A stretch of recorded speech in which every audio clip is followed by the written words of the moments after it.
I'll now invite Meenakshi to share with us, specifically for pharma, that how has it been on the for the people and leadership imperative. Thank you, Papya. Firstly, thank you everybody who has joined in, and thank you Gaurav and an esteemed set of panelists here. Really happy to be here, talking to all of you, and being in all of your company. Yeah, I think it's been. I was smiling away as I was listening to Papya, and I remember when COVID came, right? Isn't it always felt quite distant? We were listening about COVID, and it was in China and in other countries, but it felt quite distant. And I remember actually that I was going to fly out to London, and last minute I didn't board the plane, and thank God, because otherwise I don't know when I would have come back into the country.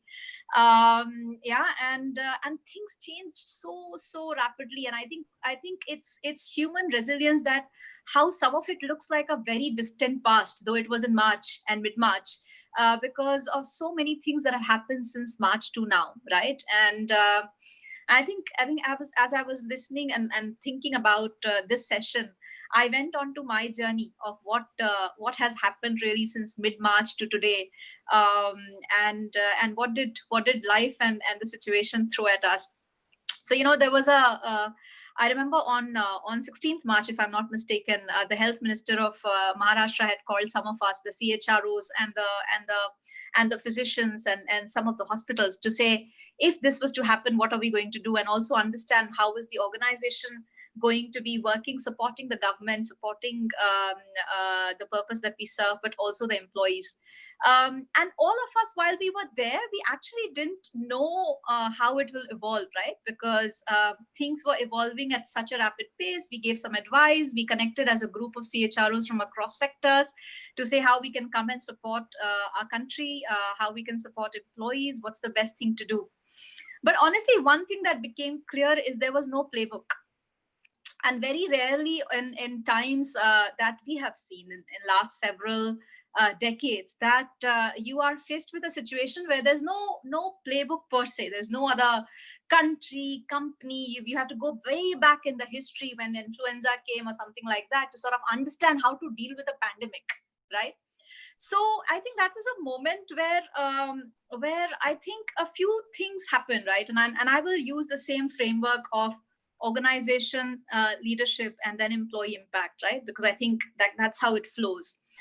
As the pandemic happened, it happened to and impacted everybody, right? So typically when something happens, an external factor changes, environment changes happen, regulatory changes happen, you get into an organizational M&A or anything else, right? Your business gets disrupted.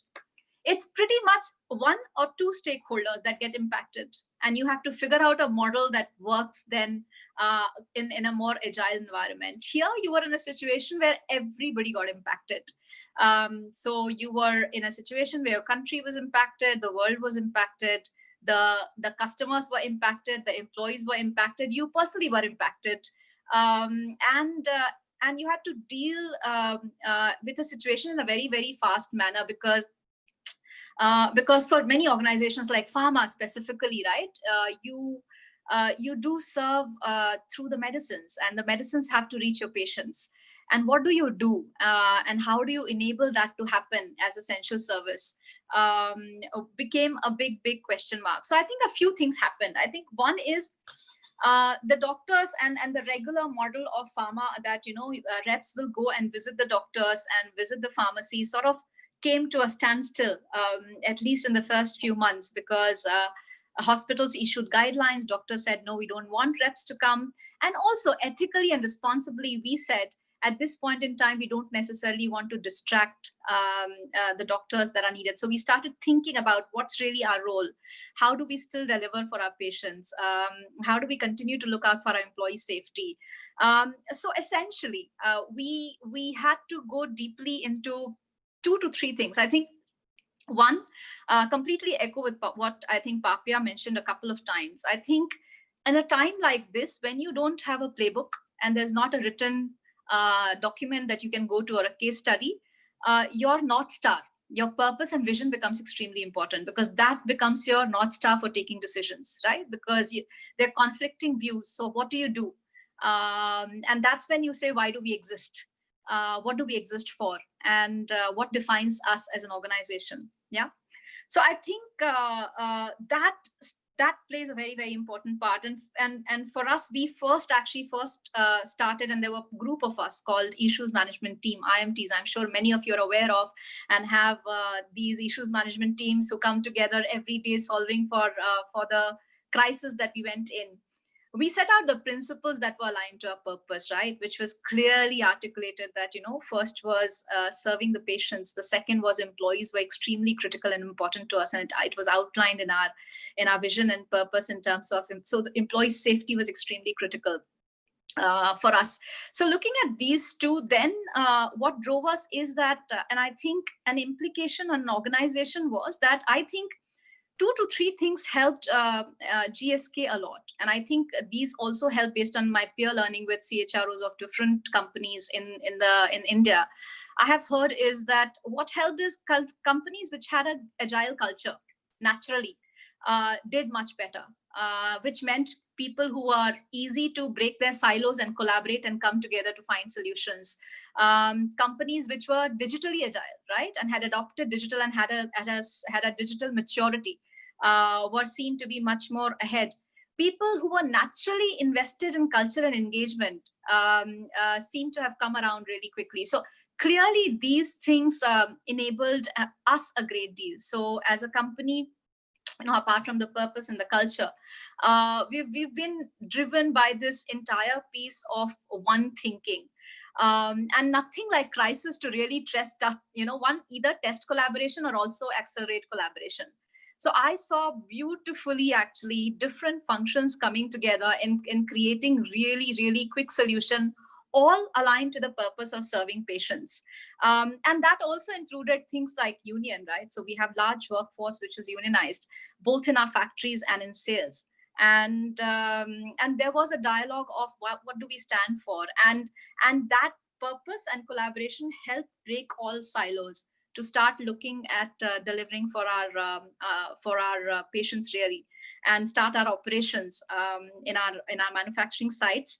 And after a few months, actually, I think we were the first multinational company that was out in the field meeting the pharmacies, ensuring pharmacies were stocked up, retailers were stocked up, but also where doctors were meeting in green zones, the doctors were met.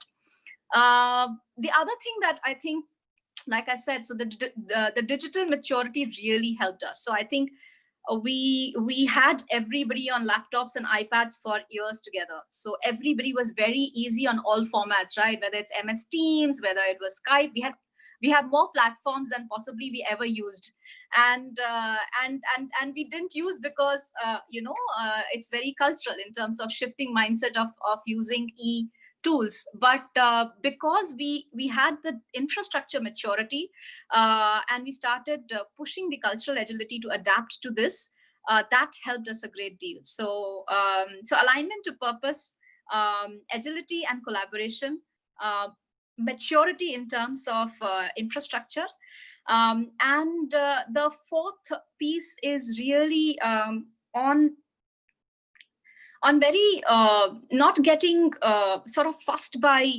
rules and inflexibility. I think innovation and experimentation became much faster in the organization to start adapting to the model, because at the end of the day, it's also about sustainability, right? There started a question of how do you sustain in the short term, because revenue started getting impacted. So organizations had to really look at multiple pieces of, do I have a clear mission and purpose? And do I have a large workforce which is aligned to that? That enables us to stay agile, be collaborative. And then do I have the infrastructure to support this new environment, right? Which was really a digital infrastructure. And the fourth piece out of all of it is, how do I continue to have a culture of experimentation much faster than I have had before? So I think these were the 4 key pieces, and there are a few others, but I'll stay with these 4.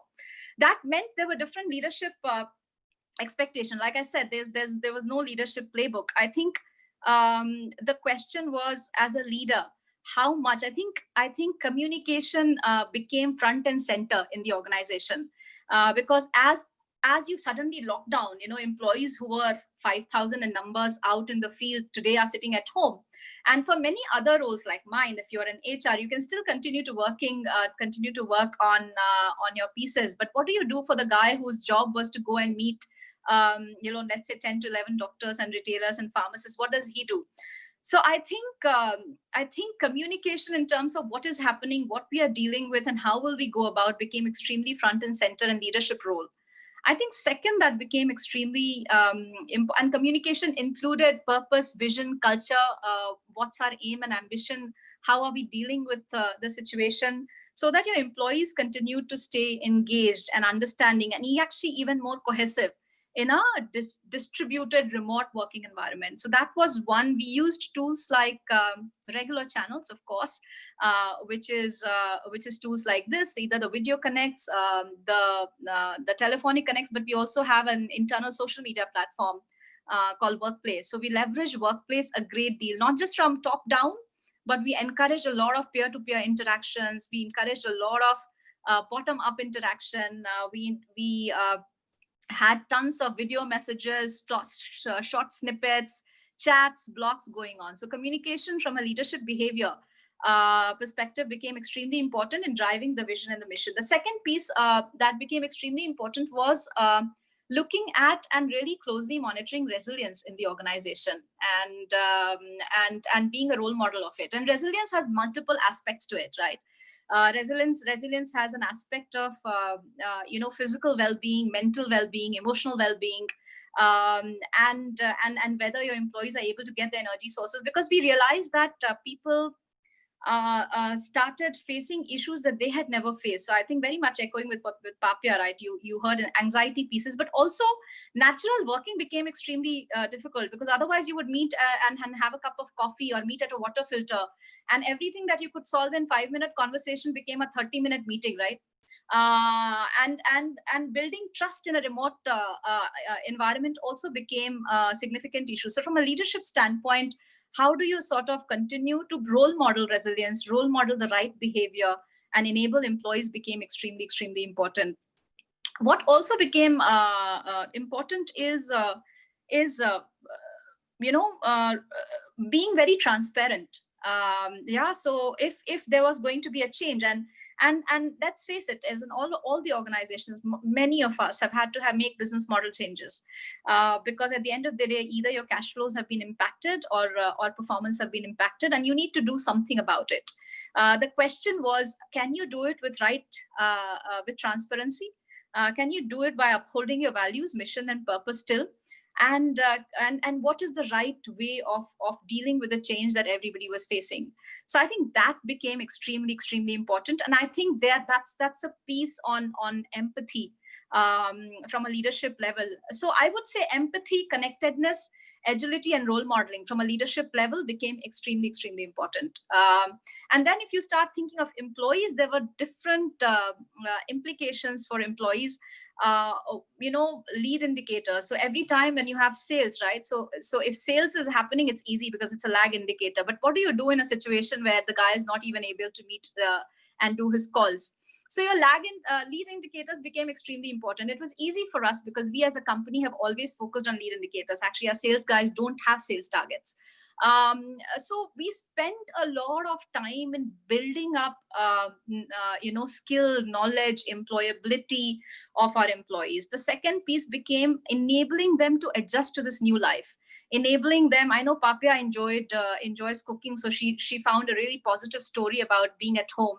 But I know of people who struggled to cook and take care of children and manage elderly parents, and at the same time be logged on to work and deal with the situation they were in. So I think people needed beyond the webinar sessions and I often say frameworks and tools to sort of manage. They actually wanted to listen to some real stories of how others are dealing with it, and feel heard and listen to that. No, this is happening with others and this is how they are dealing with it. So I think some of that interaction, especially because they were so remote, creating connectedness for employees became extremely important. So instead of just running a webinar, which we also did on health and well-being, we actually ran a week-long sort of campaign, right? Where employees actually stepped up and became lead and champions of either physical well-being, mental well-being, started sharing tips, started sharing pictures, videos, what they were doing for the community, what gave them energy. So I think that that was extremely critical. I think the second piece was because employee safety was so key and serving patients was so important. We had to say, how do we do both? How do we send a person in a really high risk zone because it's a hospital or a pharmacy, and still manage safety and well-being with an equal fervor? And so we took a lot of measures, and we have a fantastic, I think we were one of the first ones to come up with the employee guidelines and safety. But apart from that, we doubled our insurance cover for our employees. So we gave them comfort on benefits. We invested in sort of enabling them to say, if you don't take your leave this year, because we have to really be out there and serving patients, you will not lose out on that. Actually, you can take it in the first quarter of next year. Actually encouraging people to take leave when they can, and sort of managing their because sometimes people say I'm home, and there was never no laptop time. So I think some of that from an employee perspective became very important. For us, we always had work from home policy, but we never knew what to do with it for field staff. So I think some of that in terms of policy decisions became extremely important from an employee perspective. And yeah, so that's what and I think there's connectedness to, if you see, purpose, communication, resilience, transparency, and agility in the organization. Because forget about work from home. Actually, it's not work from home today, it's work from anywhere. So now, earlier people used to say, oh, the role is based here, and now people say, oh, but this talent is not based here. And now, earlier people would never even entertain a dialogue, and now we say, but why do you need the talent to be here? Because any which ways, see, it's working beautifully in this way. So in certain roles, I think the paradigm of future of workforce is changing significantly and will continue to change. There are many positives to it, but there are also many other pieces to it, right? So I think work from anywhere will become a reality. It will open up talent pools that were not tapped earlier. I expect more diversity and women to enter workforce because of what behavior change has happened with this. I also expect much better collaboration across, not just within the company, but across the industry happening, because I think nothing like crisis to accelerate that pathway. But I also see more and more important emphasis on different ways of engaging people, because traditional ways do not work. I also see newer, nothing brings up disruption more than a crisis, because I think more innovations will come in pandemic than possibly earlier. And I think organizations can be ready for much more disruptions coming their way. So how will the big, really large ones become and stay agile, and is extremely important. Working together and as a ecosystem was always important, but even today even more. And I'm sure Balaji will share a lot more about how industry associations now working with the government can play a role. And we saw that as a very, very good role in terms of supporting our next step and way forward, whether it was from an API perspective that pharma industry was struggling on. So having an industry voice and cross company collaboration will become very important. So I know I'm possibly on time, but those were my thoughts. That's my reflection. And yeah, look forward to listening the other esteemed panelist members. So does this go back to Papia now?